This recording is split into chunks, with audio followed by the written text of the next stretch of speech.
agora é lei. O projeto que proíbe a construção de pequenas centrais hidrelétricas e usinas hidrelétricas na extensão do rio Cuiabá foi sancionado pelo prefeito de Cuiabá, Emanuel Pinheiro. E é para falar sobre esse e outros assuntos relacionados à Câmara Municipal de Cuiabá, que está aqui no Jornal do Meio-Dia, o vereador por Cuiabá, Eduardo Magalhães, que é o autor do projeto. Boa tarde, vereador.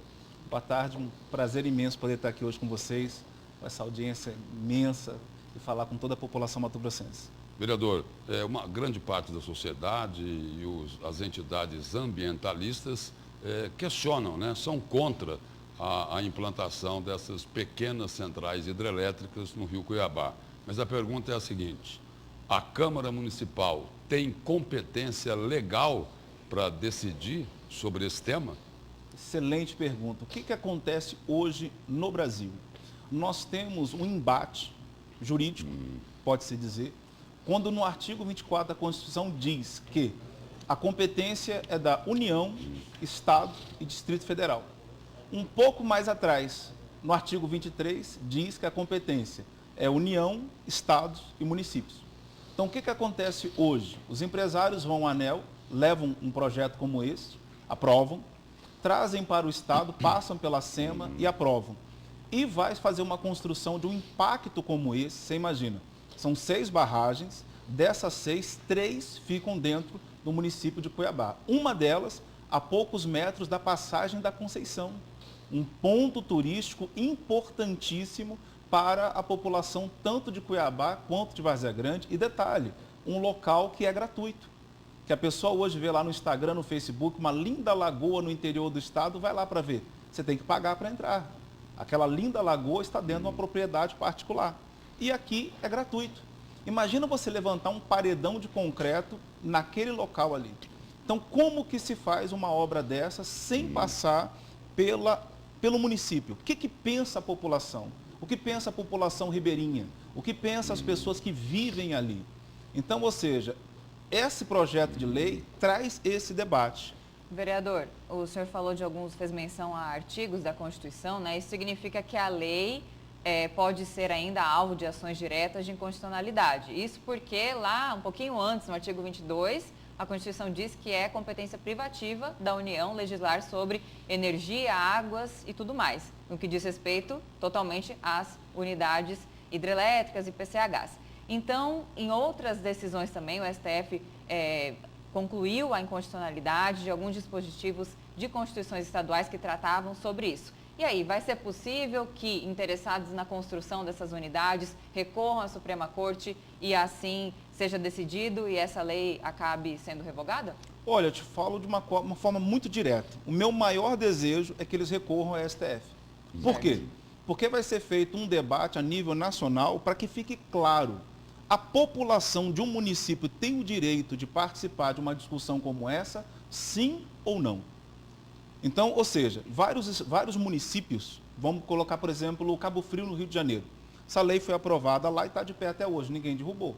Quando a presidente Dilma estava ainda no mandato, ela entrou com uma questão como essa junto ao município do estado de Minas Gerais. À época, a Procuradoria-Geral da República deixou claro uma coisa, gente, se os munícipes não cuidarem do seu patrimônio natural e ambiental, quem é que vai cuidar? Então, isso é um debate que já, assim, há muitos anos que vem essa discussão. Eu acredito, minha opinião, que eles não entraram no STF porque também corre o risco de perder. E o STF dizer assim, não, o município tem o direito de participar desse debate. Mas já tem várias jurisprudências da Suprema Corte que decidiram que o município não tem competência. E também tem várias decisões que ele tem competência, porque, por exemplo, Cabo Frio, a lei está de pé até hoje. Ninguém derrubou aquela lei. Vários municípios pequenos, vários municípios do interior, de vários estados, acho que a primeira vez que uma capital, se não me falha a memória, é a primeira vez que uma capital aprova uma lei como essa. Mas vários municípios de cidades como Minas Gerais e Rio de Janeiro, por exemplo, aprovaram leis como essa pela Câmara, sancionada pelo prefeito, e está de pé até hoje. Então, é uma provocação necessária. Por quê? Porque, vamos lá, hoje nós temos o rio Cuiabá, que dá nome à nossa cidade, é um patrimônio natural que vai ficar para as futuras gerações. O direito individual não pode sobrepor o coletivo. Eu preciso chegar para a pessoa que vive ali há 50 anos e saber do posicionamento dela. E dizer, vamos lá, a ANA, Agência Nacional de Águas, investiu 8 milhões de reais em um estudo de impacto nesse sentido. Se nós lermos o estudo que a ANA fez, com as maiores autoridades hídricas do Brasil, participaram diversas universidades, reprovou essa construção. Vereador, a população, né? Vamos mudar um pouquinho de assunto agora. A população aplaude, né, quando os vereadores eles trabalham em temas, né, que são de interesse da sociedade, como é essa questão do meio ambiente. Mas essa mesma população fica indignada, fica revoltada. Por exemplo, foi sancionado essa semana aí uma ajudazinha de custo considerável para os senhores vereadores de R$8 mil.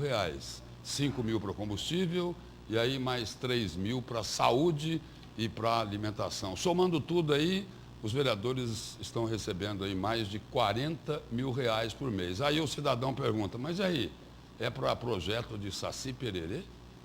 É para Dia do Perdão?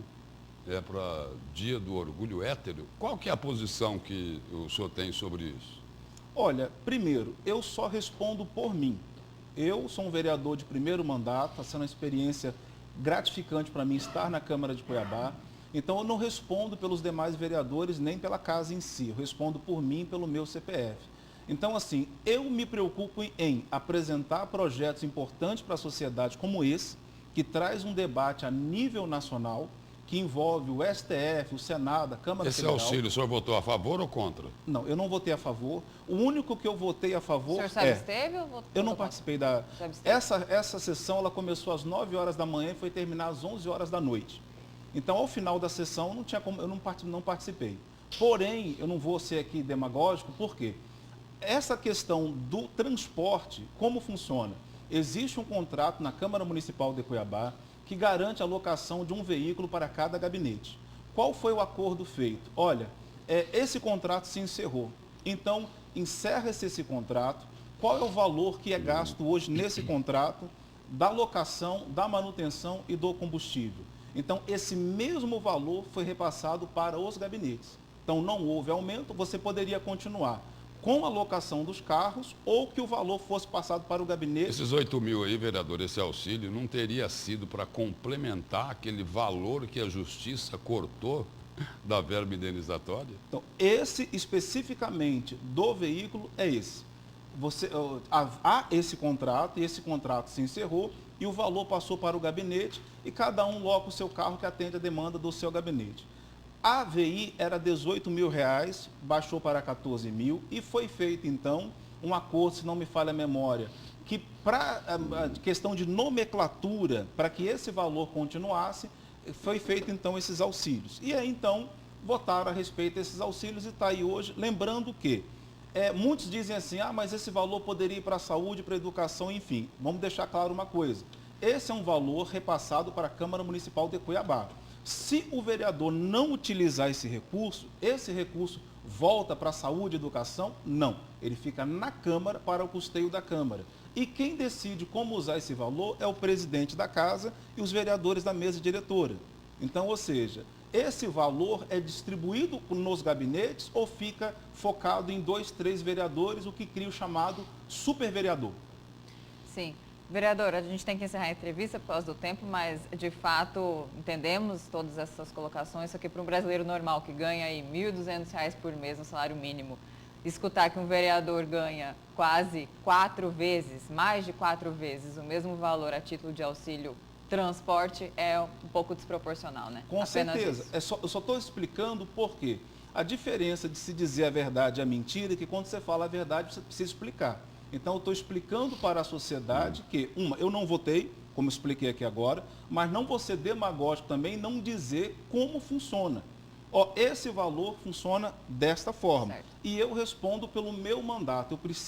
Minha pessoa, eu tenho um compromisso com a sociedade de apresentar projetos importantes para a sociedade, como no caso desse projeto. Como eu disse, eu respondo por mim. Perfeito. Vereador, muito obrigada pela participação, informações prestadas aqui no Jornal do Meio-Dia e uma boa tarde. Agradeço. Muito obrigado.